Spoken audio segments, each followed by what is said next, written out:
What's up, YouTube, and cheers? It's Saturday. I don't know when this will run. Probably tonight, because it's not going to be long.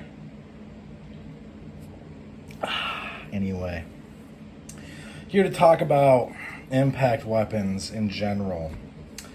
One thing I see a lot in the groups is somebody will buy a a sap that doesn't have a spring in it. There's no spring steel. Meaning there's no actual literal spring or there's just no steel backbone in there. So then I'll read comments that are like, and this goes for literally any sap where, hang on, I'm grabbing two more. I guess I probably should do another take, but I'm just so sick of doing other takes. So this is an example, and this is an example as well. These examples are really not as standout as this one, though, so I'm not going to include them. But because this one, even then, this is super floppy. I've broken this in all the way. These are from the gentleman Corey something. They've been on the channel a few times. If you go look for them if you want one. He every once in a while he'll come around some of the groups and he'll sell these for like $26 plus $5 shipping, which for these is great because they're really well made. But they're also very bare bones, which is kind of all you need. Obviously, the stiffness of this guy that's smaller, it's going to be a little stiffer, and then this one's broken in. But even then, like, there's not a lot of give. At least not in that direction. So, but really what these things are doing are, they're kind of the intermediate step between a slingshot and a sap or blackjack, cable jack that has spring steel. And if you think of them like that, they make a lot more sense to use. Even better examples, I don't have them out, would be the combs by Witch Doctor Zero. All of these can be found on the channel. People that have been watching for a while, they already know what I'm talking about. So anyway, this one is it was from an Etsy dude. He did a really nice job on this, like a really nice job. It came a lot more purple, and it was supposed to be an ox blood. So I figured, okay, I'll darken it up, and then you won't even be able to tell really. Did that a couple times. I mean, this has been thoroughly oiled. It's broken in. I've had it for, I want to say a little over a year. But, so here's the deal. This is where it gets a little bit touch and go as far as what I'm about to say. It's simply this. So, this is Civil War sap. I actually like it a lot. Carry it sometimes. But up here, so what is inside of here is a lead shot right in here. And then there's a plug that runs right through here. And there's probably something else. I think that there's maybe more than one plug, or the plug has two different shapes. I don't know. But what it means really, though, is that up here, if I were to slap this against my hand, it feels like nothing, or against my knee. Same thing with this part, or this part, or this part, right? This part right here. You'd have to really, you have to hit as hard, as hard as you can for this to even sting. But right here, this little pouch of BBs, if I hit like this, that's a lot of force. I don't even want to hit my hand as hard as I can with this. I think it would break my hand. So I don't ever do a full swing into my hand or full force. I might do it, you just heard it right then. But here's the thing, is that if you don't oil this up, I feel like it gives people the impression, I'm not saying that it's on a dealer or a maker to oil anything up, that's on you. The amount of oil that a piece of leather can absorb is very, very, It's a deceptively large amount. So I don't expect someone that makes it to sit there and be, oh, sit here and do this. Maybe the person that they're selling to likes the stiffer leather. Here's the thing, though. I mean, is this is, although this is just a sap, I think of this as a slapjack, right? Because although you can put your hand in like this and then wrap it around and, hang on. Hard to do when I want it to. There we go. This thing, you need to hit them like this. You need to use the leather as a hinge, and get them, slap them with it. You do that, I think you could shatter bone potentially with this, especially if you get it going real fast, which wouldn't be hard to do because it's not heavy and this thing swings like crazy, right?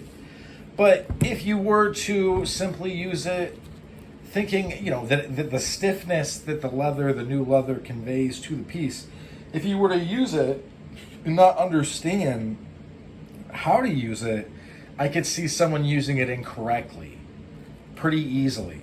Because, especially if, say, you have your experiences from a blackjack or a cable jack, or you have just only ever really experienced other, saps and stuff where it's all sprung, you know what I mean? It has steel in there. Even like an actual spring is going to give you a lot more rigidity than you might think. So that's, what I guess kind of, I don't know if I'm cautioning against it, but it's just something that I noticed and I wonder about a little bit. Back in the day, I'm sure that, necessity is the mother of not only invention, but I think of a great deal of many other things. And if you necessarily had to use this, to pull your hiney out of the fire, I think you'd figure out real quick how to use it. I know that these were very much commonplace back in the Civil War, kind of, next to knuckles and stuff, and I think probably a bunch of other things that have probably been lost to time. You know what I mean? Simply because like that, you're talking about the mid 18th century. If my mental acuity doesn't fail me, and so stuff like this might not be around. Like this, but I know that they existed. I know that these were used.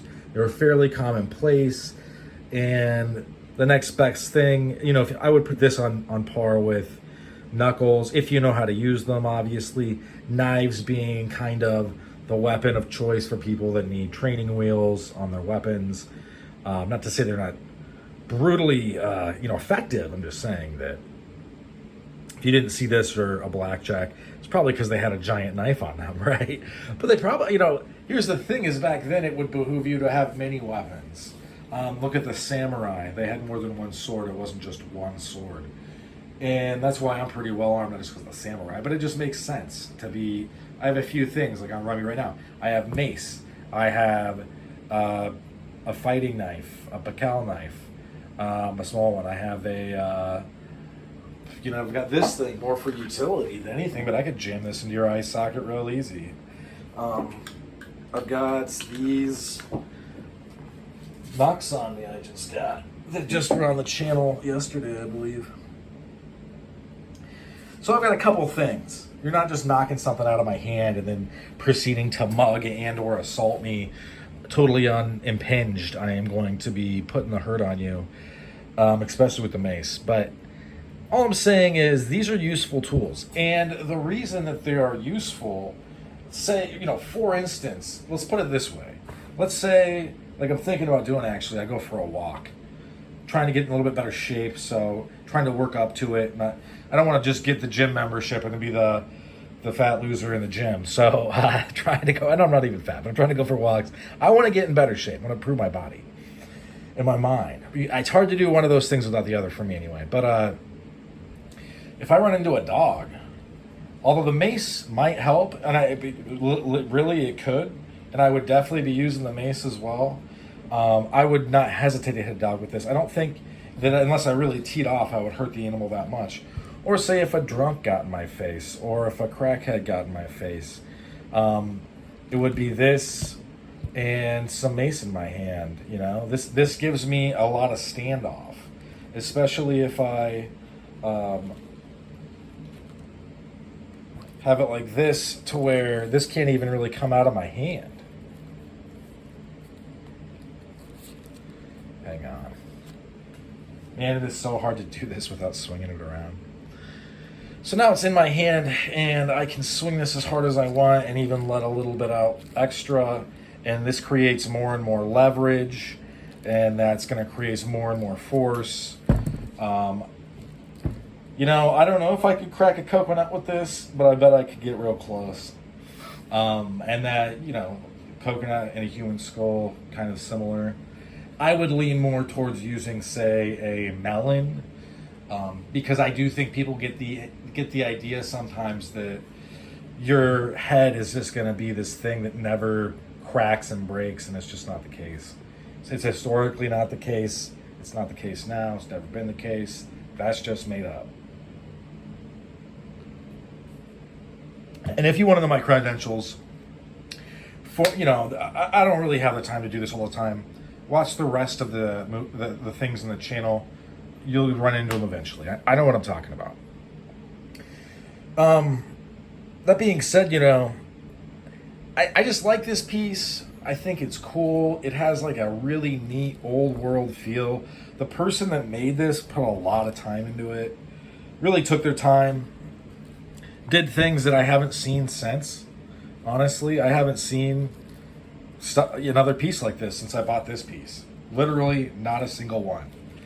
And what sucks is I honestly think in part because of my series on Etsy saps, I got yanked. So there are some new people doing it. I haven't bought from them yet. I'm trying to get in touch with some of the original people I dealt with, because I want to get stuff like this. You know, I would like another one of these.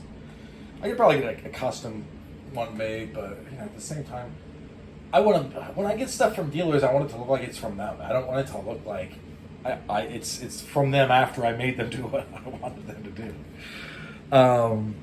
Anyway, so yeah, just kind of some of my thoughts that if you didn't take the time to break in this piece and realize that all of this is basically a floppy handle, and then you get to the part where there's the leather plug, and although that might feel rigid, it only has the hardness is right here, right? It's really right in here. Yeah, that hurts. So it's something I think about. It's something I ponder a little bit in the application. When I think about the application of force through a sap that doesn't have any steel, because there can be kind of a drawback to not breaking it in. Because then I feel like it does lend the idea that this can be used as an object of thrust, when really, well, you know, it's just going to collapse. There's not any rigidity. It's just not the way it's supposed to be used, and it's not going to generate the force needed, because velocity is, what is it? Force is mass times velocity. True, but it also has to do with how soft something is versus how hard something is. You know what I mean? Whether I'm using like a knife edge, like right here on a knife hand, or whether you get hit with this. I mean, these are very different things. And almost always knife hands are going to the neck. Almost always. Just because the arteries around your neck, if I can get you with even, you know, a reverse knife hand. For people that actually have done some martial arts, you realize there's just a lot of stuff you can do. Yeah. That being said, as always, if you take advice from people, be sure that they know what they're talking about. Every day I see, sometimes it's the same school, but there's just a couple of people out there that really want to use the idea that they know what they're talking about when it comes to fighting, to separate people from their money for products that probably aren't any good, or any less good for that matter, than any other products. For those that are selling products, some people are just selling their version of martial arts while they talk down, which is fine. It's their opinion. They talk down to everybody, talk down to martial artists or people that would follow that traditional way, while their own stuff kind of sucks. Like I've said, that if the person teaching you isn't stressing that you not having your hands up, like, is gonna lead to forced ambium via someone hitting you really hard, I would start to really question what you're learning. Because you not having your hands up, say we get in a fight, right? And you don't have your hands up, I have this in my back pocket, you don't know it, I pull it out, you see it when it's right about here, when it's about halfway to your jaw. Are you going to be able to get your hand up in time to stop this? I think the answer is no. I'm just going to put that out there. I don't think you'll be able to stop it. And then, I mean, at that point, you can only hope that you don't go to sleep. So it's just something to think about. I know I stressed the hands up thing, but it is what it is.